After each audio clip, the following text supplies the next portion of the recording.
And thank you for coming to our author talk this afternoon. It's my great pleasure to introduce Barry Powell to you. For those of you who were here at Barry's talk in September, you may recall that I introduced him by way of praising his many virtues. That he was an author who delivered on time, and in fact early. He was displayed clear mastery of his topic. He delivered a very clean manuscript that was very easy to transmit, and he was just overall a really good guy to work with. So what am I going to say today? Now that the Illiad is published, and it's been published to great acclaim and to great sales, and we're delighted that his Odyssey has just published, and I know his the success for this book will be equal to that of the Illiad. So what I'm just going to say is just read to you a few of the critical praise that the Illiad has received in the press and from professors across the country. I think I can't think of any better way to introduce Barry to you this afternoon. I'll just read a few of these quotes from big name scholars and from the press. Magnetically readable from booklist. Fleetingly swift, easy on the eye, and emotionally engaging. That's a comment on a translation from the newspaper. A page turner from a renowned professor of classics at Stanford University praising Barry's translation. And here's another one, lines that cry out to be read aloud. So let me now turn over to Barry, who will hopefully read some lines to us this afternoon from the Odyssey.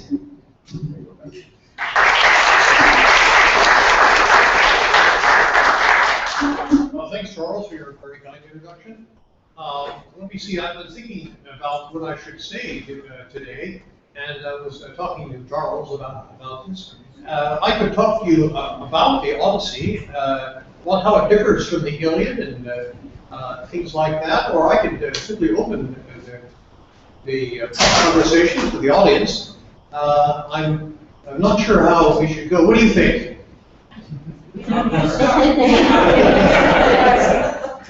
Okay. Well, you know, I have been thinking about the Illiad just the other day. In fact, this insight came to me. The Illiad is really about a man against man. It's a world of men. The women are just in the background in their encounters, and they represent honor and things like that. But they're except for Helen in a brilliant scene, they don't really have much to contribute to the story. But in the Odyssey, it's really about a man against woman.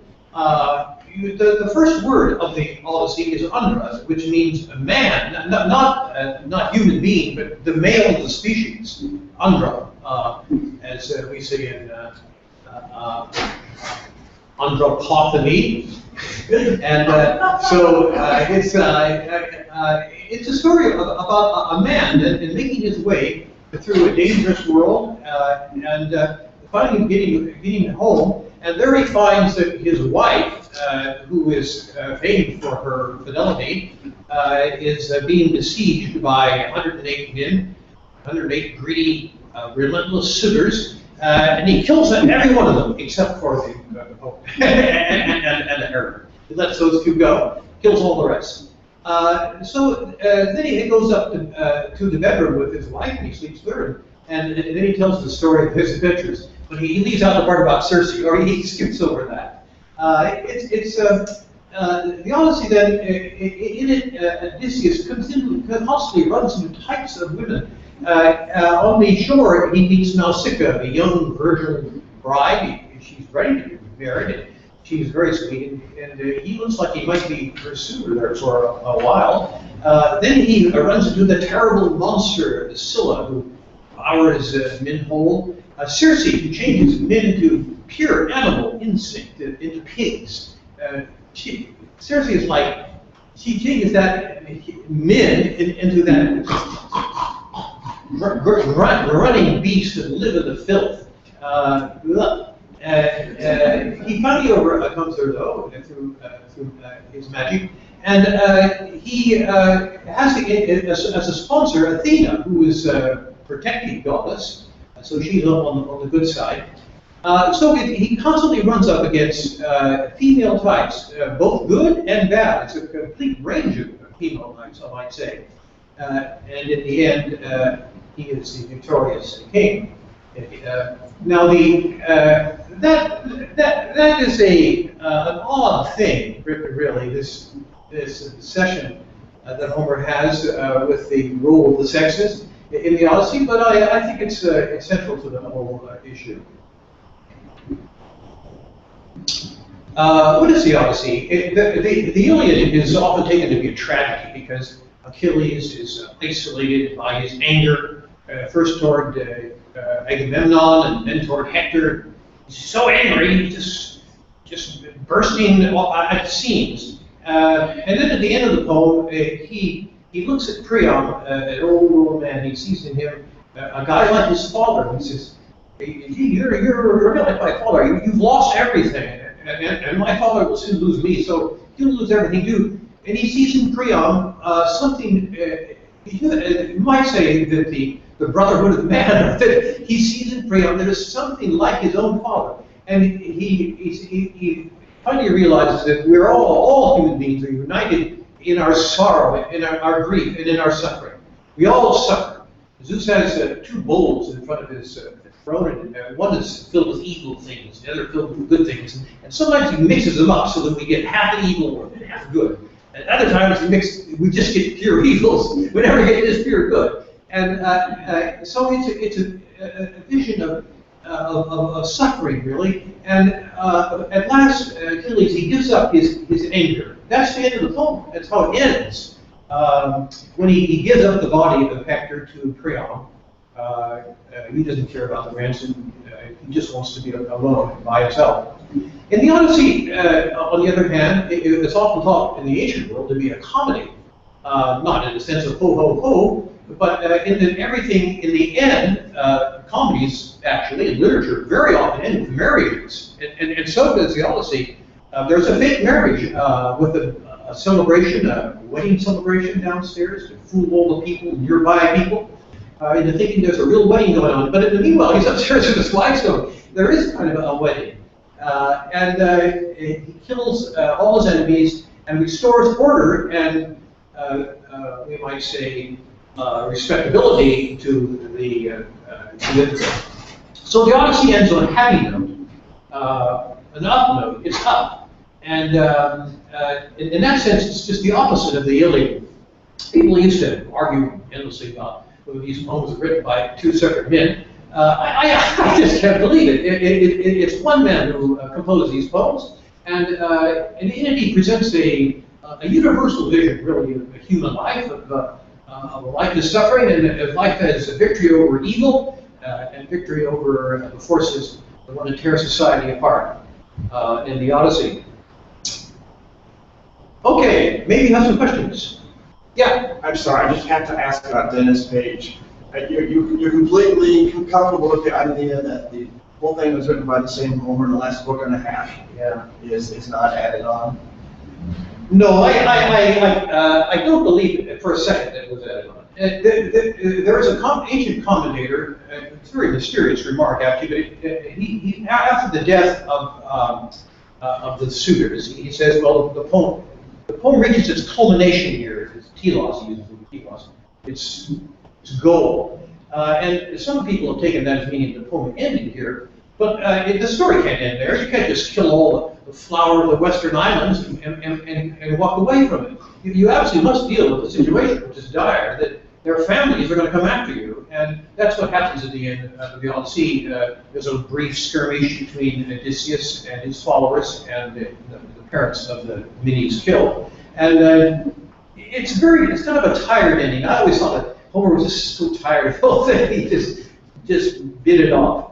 And everybody feels that reading the end of the Odyssey. It's not a very satisfying way to end the poem. It just kind of stops with the death of the father of the lead suitor. So I don't think that you could think of the story as ending. And by the way, Dennis Page is a very brilliant scholar, really. I have the greatest admiration for him. But he got Homer all wrong. He's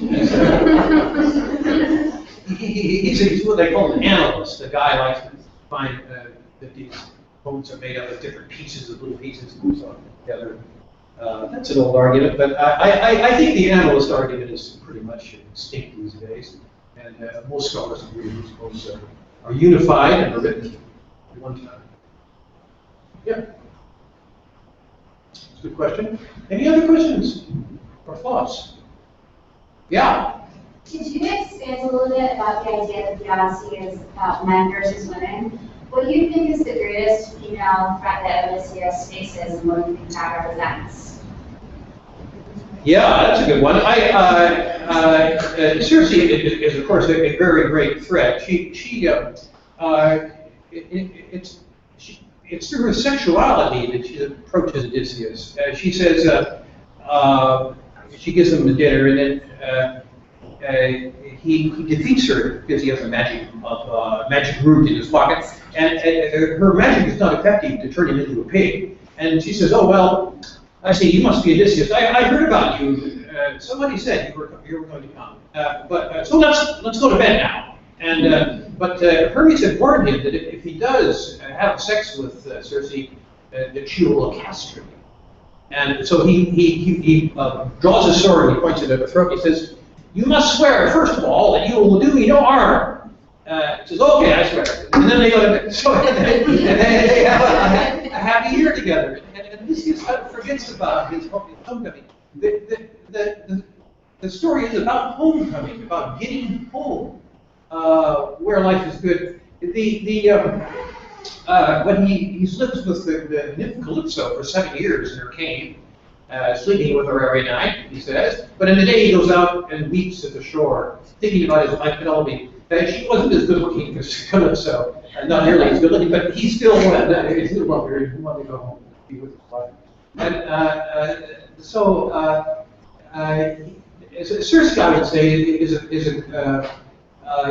threatens him as a man, really. And then we have just these total monster types, like Scylla, just wants to eat him up, and also the Lastrygonians want to eat him up. So I don't know if that answers your question. Have you ever? Yeah. Why do you think the Odyssey is a story that keeps getting picked up? And like Ulysses, Joyce, the Oh Brother, Where Art Thou, things like that. It seems like a more resonant story than the Illiad. Well, it's a great story. It's about this guy trying to get home, really, as Homer tells the story. But at the very opening, Homer says that he saw the cities of men and he knew their minds. And so it's come to kind of a symbol of the journey across the vast, trackless wastes of the sea to get home. But then he becomes a symbol for the wanderer and the in search of knowledge, I would say. That this is how the Odyssey was used by its admirers and its interpreters. So I would say that this is a great thing. And so we get the Space Odyssey of Stanley Kubrick, for example. Once upon a time, there was this obelisk that appeared mysteriously among these apes, and then the next thing you know, it's in modern times, and the obelisk appears again in the moon. But the story is about this quest, this seeking, trying to find knowledge. That Odyssey takes on this meaning. Don't get that in the Iliad at all.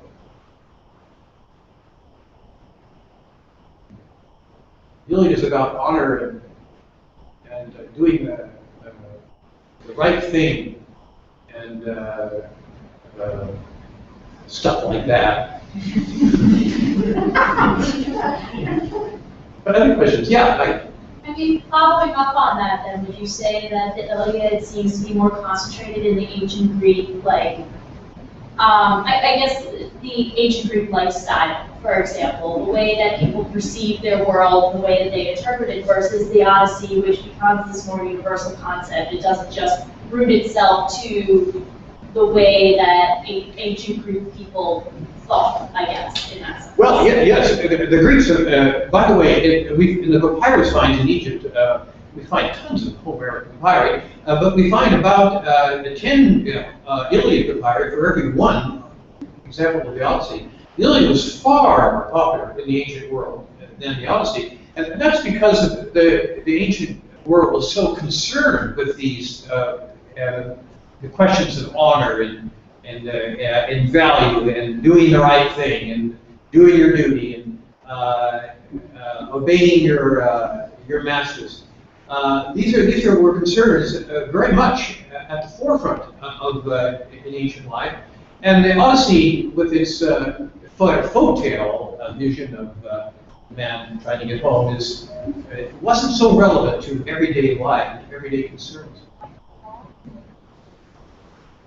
Yeah. What sources do you think Homer might have used? So how much Homer is this, and how much stuff do you borrow from oral tradition and other sources in the ancient world? It's really impossible to say. But Homer is clearly taking things from every place. His great innovation seems to have been the invention of plot. There never is any plot in earlier literatures. In Gilgamesh, it's just kind of one thing happens after the other, and then the story ends. But in the Iliad, there's a division into three. First is the situation, then there's the situation changes, and then finally it's resolved. This element of division into three, you can find in every single movie has this pattern. What seems to have been Homer's invention. And also he does that in the Odyssey. There's a plot there, a situation, conflict, and resolution. These elements seem to be his invention. But the actual nitty-gritty of what he's talking about, though, this all comes from the oral tradition. We don't know really anything about this. It's somehow the oral tradition got into Greece from the East. And it's so mysterious, we can't see how this happened. But there's just no doubt that many of these stories are Eastern in origin. A Mesopotamian, that is to say, where culture begins, where civilization begins. And somehow he's inherited a tradition probably of bilingual singers. So I would say that the main outlines are not his, but that the special emphasis he gives to events and the overall structure of the story as a plot is Homer's.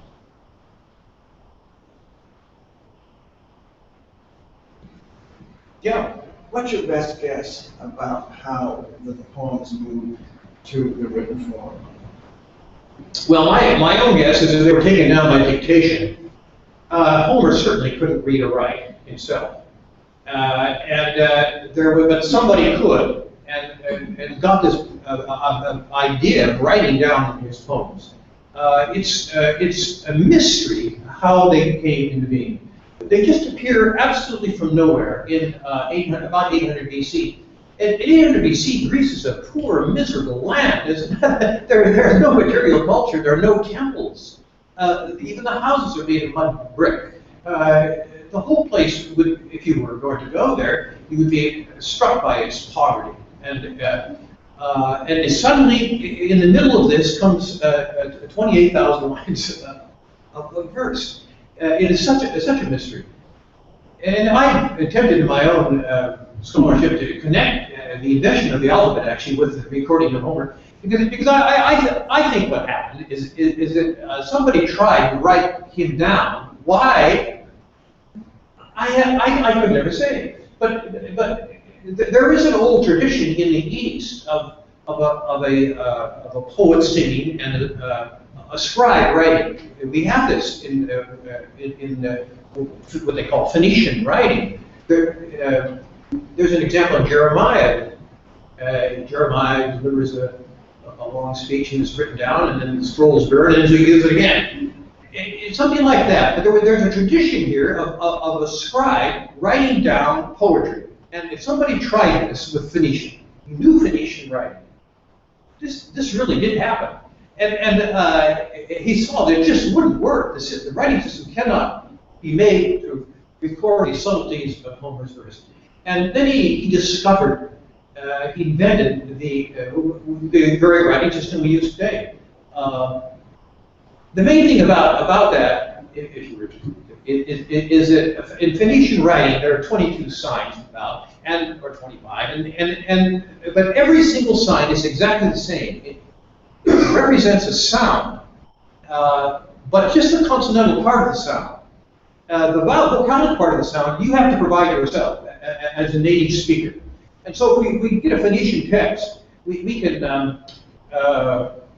pronounce it only sort of, because we're not Phoenicians and we don't speak it, and so what it gets down to is it can't be pronounced. Not really. We don't really know what it sounded like. But the Greek alphabet is entirely different, because he divided the signs into two categories. What we call vowels. Those are signs that can be pronounced. There are 5 of those. And he divided it, and the other kind of sign can't be pronounced by itself, but it has to have one of the signs from the sorter group attached to it. That was the secret of the alphabet. It's to use unpronounceable signs and pronounceable signs stuck together. And in early Greek writing, it's all continuous. There are no periods, there's no paragraphs, no word division. It just runs on in a constant stream. And apparently, in the beginning, it ran back and forth like that. And so it's not really very easy to read. You got to know what you're doing. But still, in Greece, unlike all earlier literate civilizations, there is no scribal class. There's not a group of people who have mastered this impossibly difficult technology. After all, if you think about writing, it's so weird that you could put sound down on a piece of paper. It's amazing it was ever invented.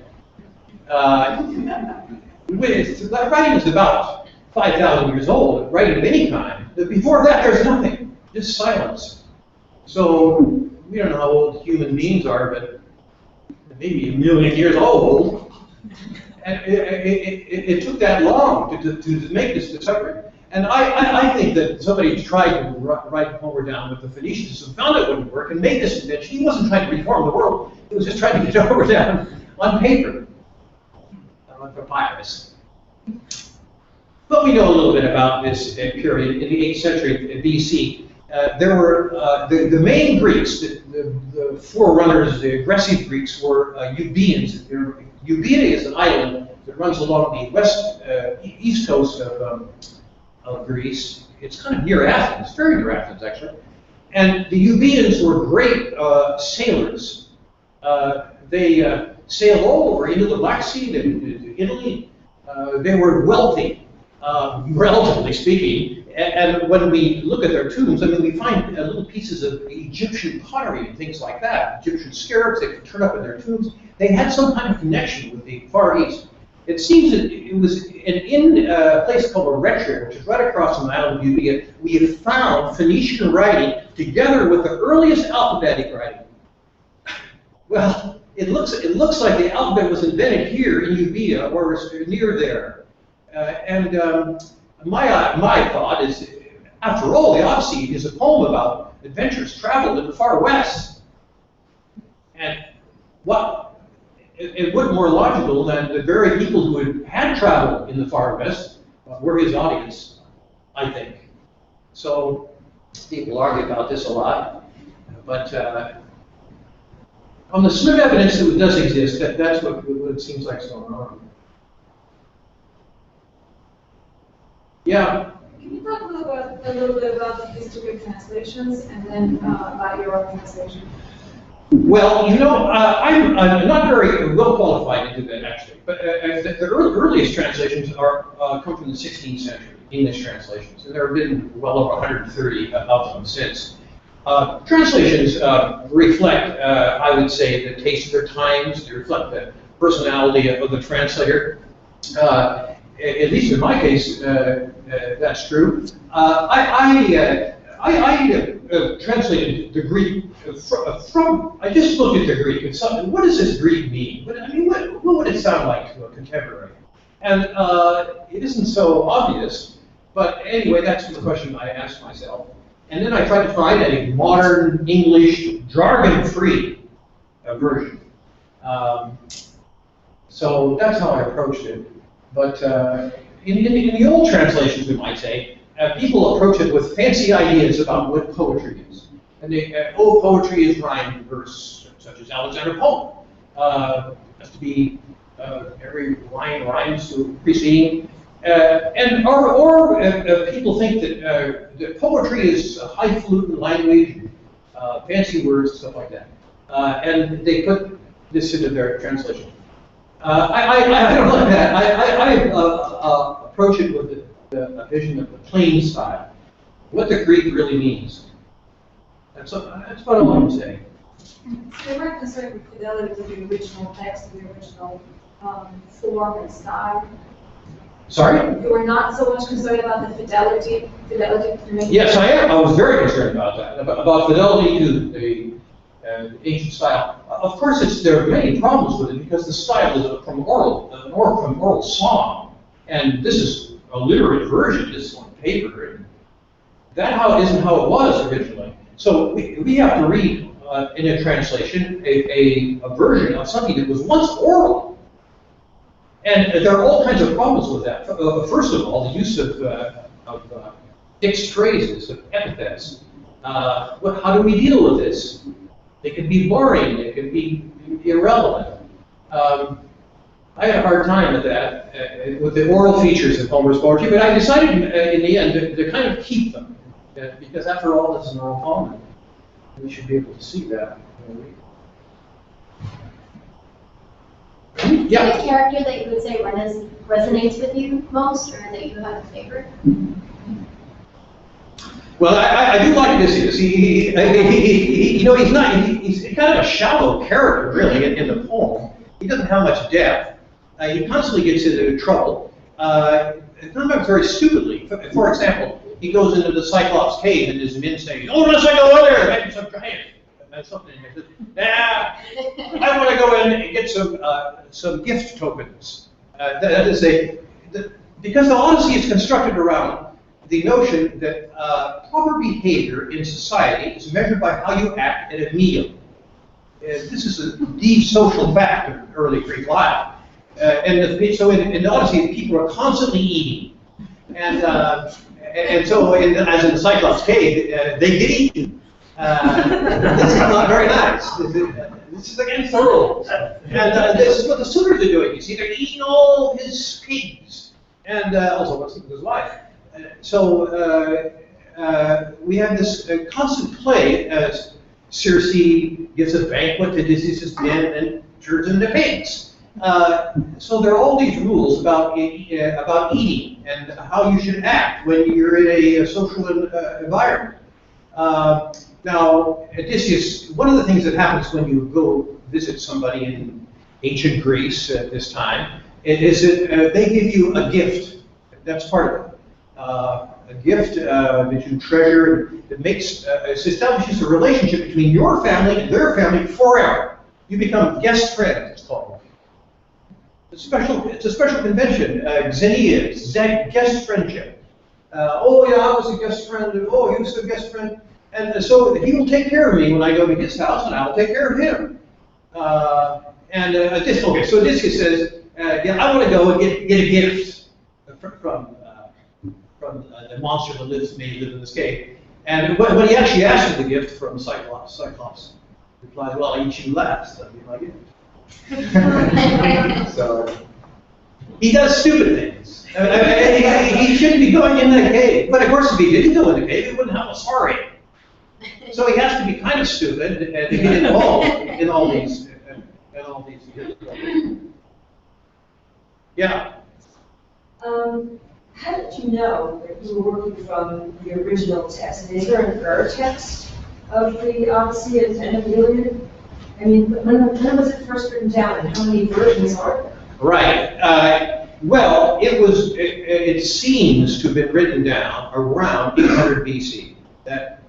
That's 3,000 years ago. Now, in the Alexandrian period, in the 200 BC, they suddenly started working with text and editing them and do the things you do at Oxford University Press. And they're creating editions of text and gathering text. This is in Egypt, not in Greece. And that's where our text comes from Alexandria. So it's 600 years or so old. Homer is that old by then. And we can't really tell what the text was like before the Alexandrian scholars worked on it. And our versions all go back to text worked on in Alexandria in 200 BC.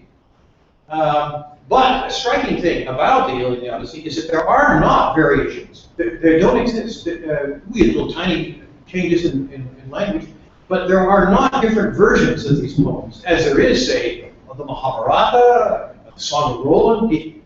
There are different versions, but there are different versions of the Iliad and the Odyssey. So this makes me think that they go back to a single incident, when a single moment when they were actually recorded and somehow preserved. You don't even know how they were preserved. They were copied, but good God, it takes months and months to copy a text of the Iliad and Odyssey. Maybe many months. And so how did they get distributed in Greece? And who owned these copies? And what was going on, really? It's all wrapped in mystery. Do you know how they were performed? I mean, it the same notion. Couldn't be one night. You know, it's why was this? Why was it ever written down? It may be, at least if this was the function of it, that then people would memorize the poem and represent it in drinking parties, in drunken wine parties. This did go on. We know that. In fact, Greek education was learning the alphabet well enough to decipher Homer and memorize these texts. And that seems to be how Greek education began. And that's why these texts are so important to Greek education. They were the textbooks that you used in school. And or parts of them at least, maybe the Cyclops episode, for example, it seems to have been excerpted because we find pictures all of a sudden at 650 BC. There are pictures of Paul Phoebus getting his eye punched out that appear all over Greece, in Italy, and way in the east. And they're not from copybooks because they're all different. And it seems that in Greek education that these guys are reading that episode, maybe excerpted. So, and then about 600 BC, it occurred to somebody that you could actually create poetry in writing. And so that began a complete revolution, really, in literary culture. And we finally get, like in the 5th century, we get tragedies, which are all written, all composed in writing. Those two seem to have been used as text in schools.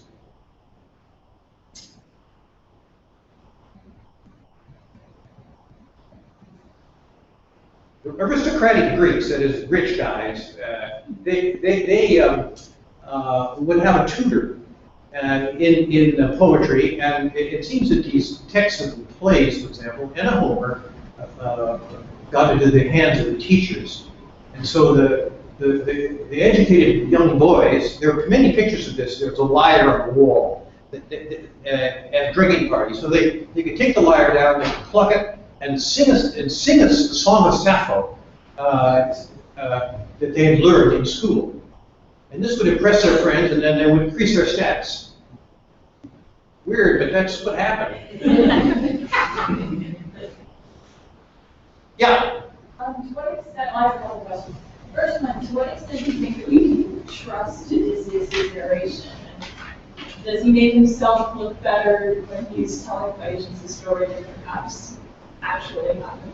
And secondly, so I guess throughout the Odyssey, there's this kind of gradual movement towards civilization. But at the end, we see him really brutally kill the suitors.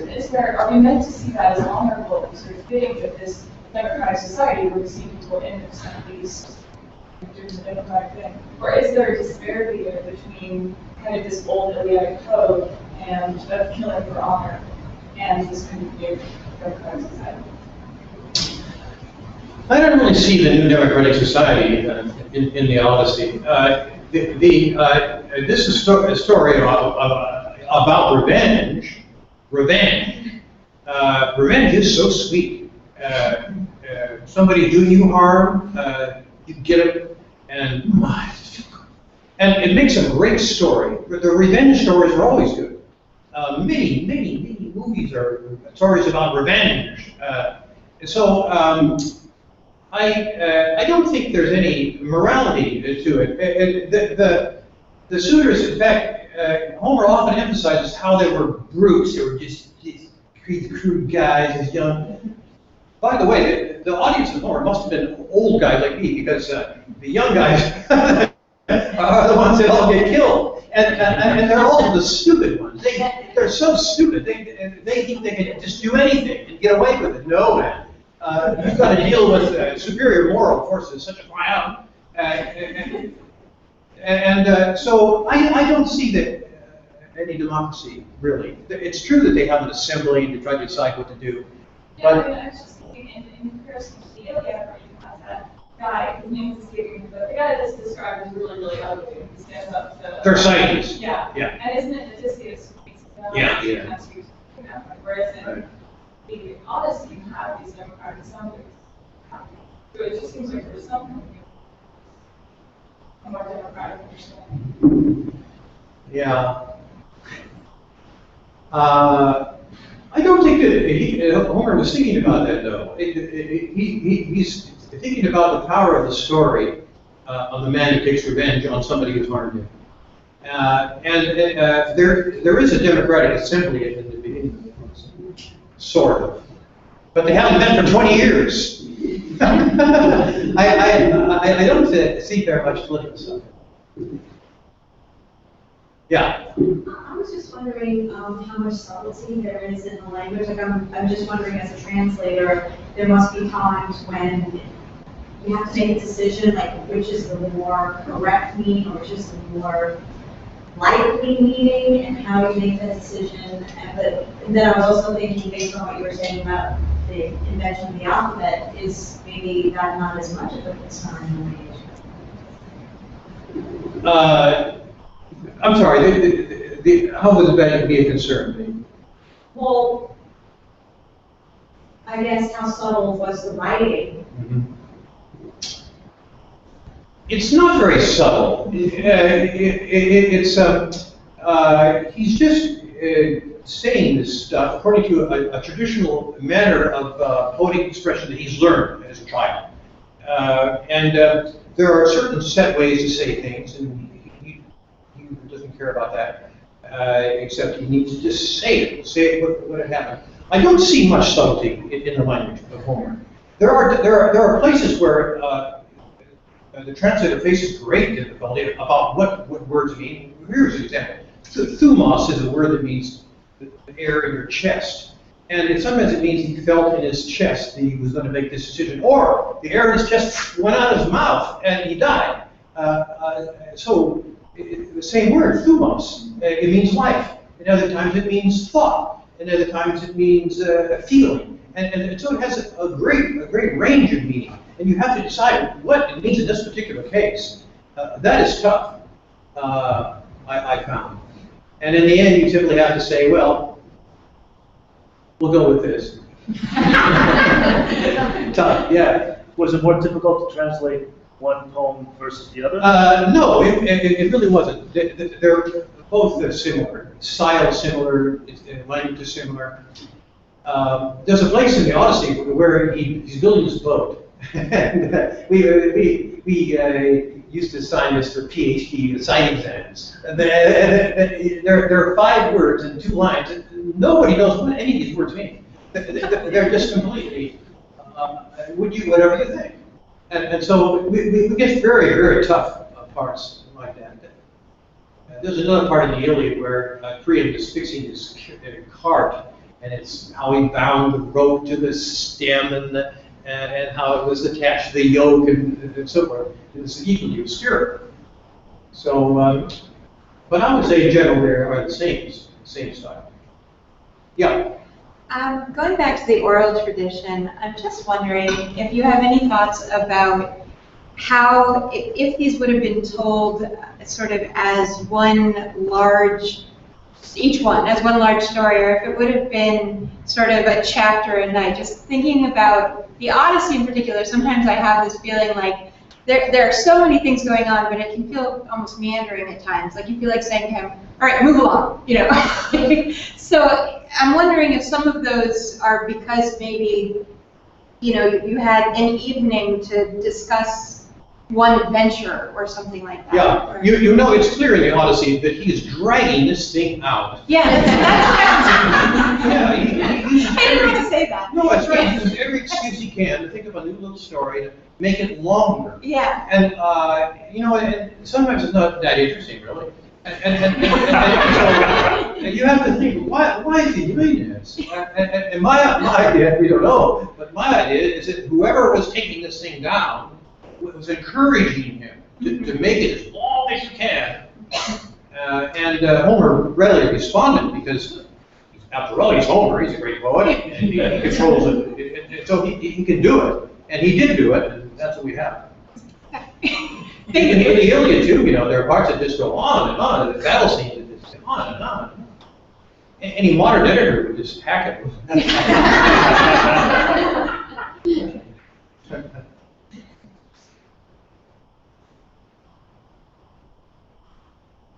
Anything else?